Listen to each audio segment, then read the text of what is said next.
Here's The Wire Season 2, Episode 4, Hard Cases. The gang is back together, except for McNulty, who's back on the boats, where they have a new detail. Of course, they were successful in Season 1, so the new detail is the docks.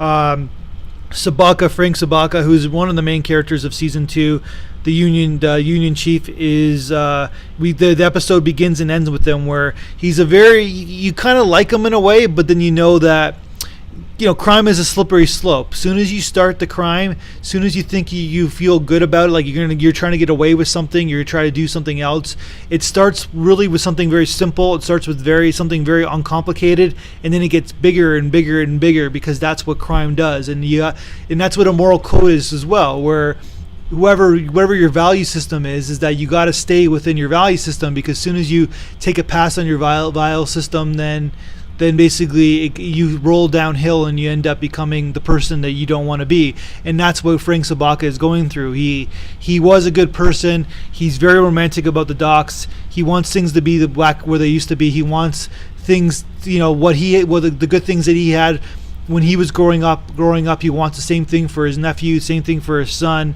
But now he knows he's a bad guy, and he's responsible somewhat for the dead girls because he knew about it. And that's sort of what we're learning here. And of course, Burrell, who could be one of the greatest villains on the show with all the other stuff that goes on, he doesn't really have a moral code. He all he cares is about his stats and himself. And that's sort of what they get to with The Wire, where it's like these guys end up moving up the ranks because they just sort of don't have that emotion, they don't have that feeling, they don't have those morals. So they kind of like corrupt themselves up the ladder, and of course they're in charge, and they make things worse along the way. So lots going on, very deep stuff, very interesting stuff, very emotional stuff. That's my review.